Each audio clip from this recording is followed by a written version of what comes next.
जय मसीह की कलीसिया। आइए हम परमेश्वर के वचन को देखते हैं। उत्पत्ति 12 अध्याय उसका 1 पद से हम देखते हैं। इसमें परमेश्वर की ओर से अब्राहम के बुलाए जाने का वर्णन है। आइए हम देखते हैं कि परमेश्वर ने अब्राहम को कैसे बुलाया। हालेलुया। हम बुलाए हुए हैं और अब्राहम भी बुलाया गया है।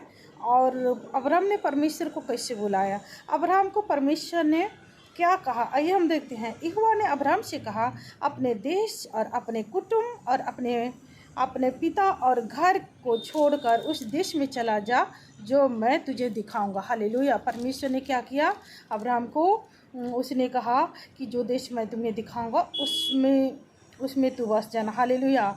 और मैं तुझे एक बड़ी जाति बनाऊंगा। हालेलुया। और मैं तुझे आशीष दूंगा और तेरा नाम महान करूंगा। परमेश्वर ने उसको क्या किया कि अपने कुटुंब, अपने घर, अपने परिवार को छोड़कर तू निकल जा उस देश में से। कौन सा देश में रहता था अब्राहम? कसदियों के ऊर नगर में से। और परमेश्वर ने कसदियों के ऊर नगर से अपने कुटुंब, अपने रिश्तेदारों के वहाँ से परमेश्वर ने अब्राहम को निकाल लाता है। और जब आगे हम देखते हैं 7 पद में, तब यहोवा ने अब्राहम को दर्शन देकर कहा, यह देश मैं तेरे वंश को दूंगा।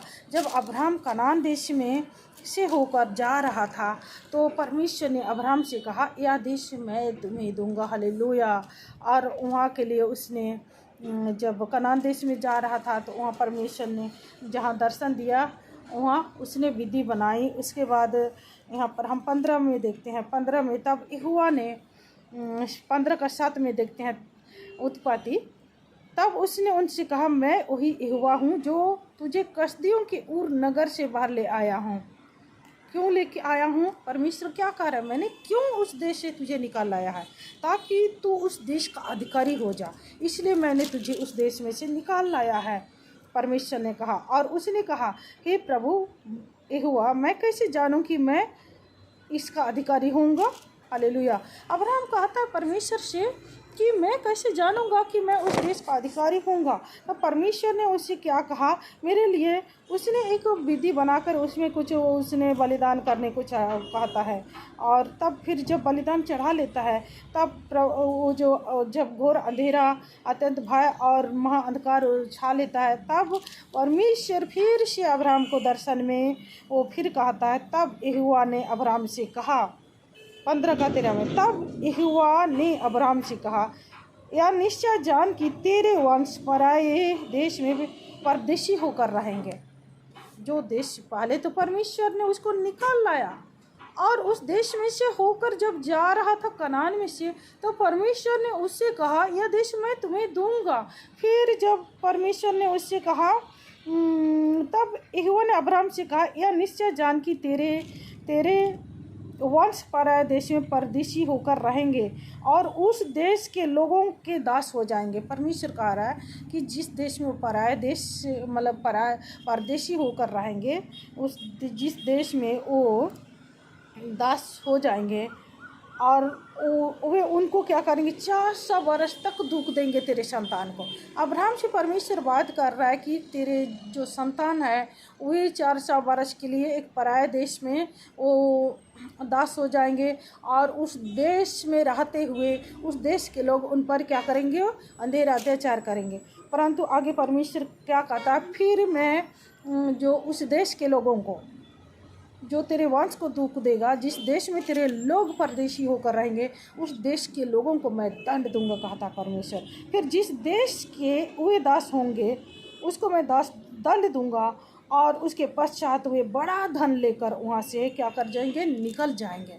परमेश्वर कह रहा है कि जिस देश में परदेशी रहेंगे उस देश के लोग पहले तो उनको दुख देंगे, और फिर उसके बाद उस देश में से मैं उनको निकाल लाऊंगा, और वहाँ से वो बड़े धन को लेकर वहाँ से निकल जाएंगे। हालेलुया।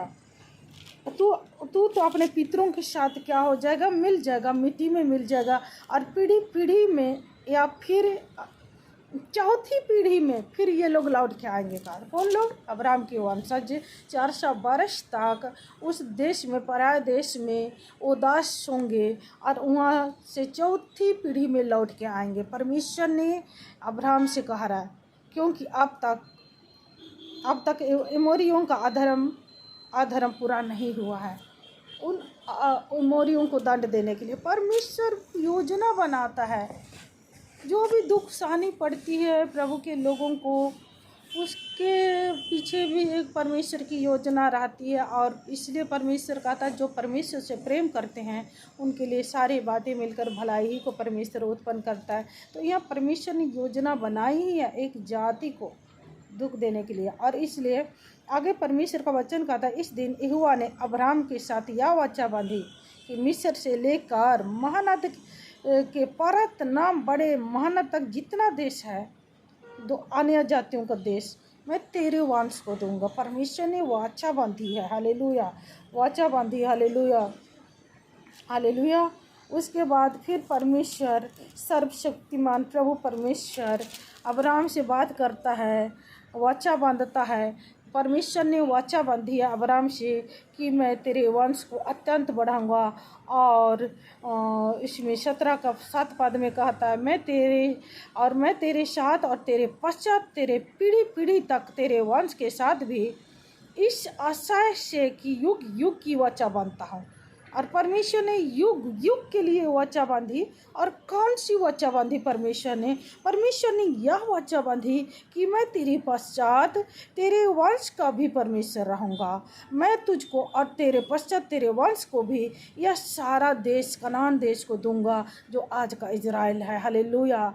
पश्चात तेरे वंश को भी यह सारा कनान देश जिसमें तू परदेशी होकर रहता है, इसी रीति दूंगा कि वह युग युग उनकी निज भूमि होगी। मैं उनका परमेश्वर रहूँगा। परमेश्वर प्रतिज्ञा करता है अब्राहम से कि जो देश में तू आज परदेशी होकर रहता है वह देश मैं तेरे बाद तेरे वंश को दूंगा और युगाना युगान के लिए मैं उनका और तेरे बाद तेरे वंश का परमेश्वर रहूँगा।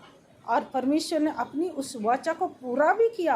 और इस्राएली लोग मिस्र देश में बंधुआई में गए और 400 वर्ष पूरा होने के बाद परमेश्वर ने वहाँ से छुड़ा लाया और उनको वह देश दिया जो अब्राहम से वाचा बांधी थी कि तेरे वंश को मैं कनान देश दूंगा जिसमें दूध और मधु की धाराएं बहती है। ऐसे देश को परमेश्वर ने दिया। इस्राएलियों को अपनी वाचा को उसने पूरा कर चुका है। ये है परमेश्वर की वाचा, ये है परमेश्वर के नियम और विधि। इस वचन के द्वारा आप सबों को आशीष दे। आमीन, आमीन, आमीन।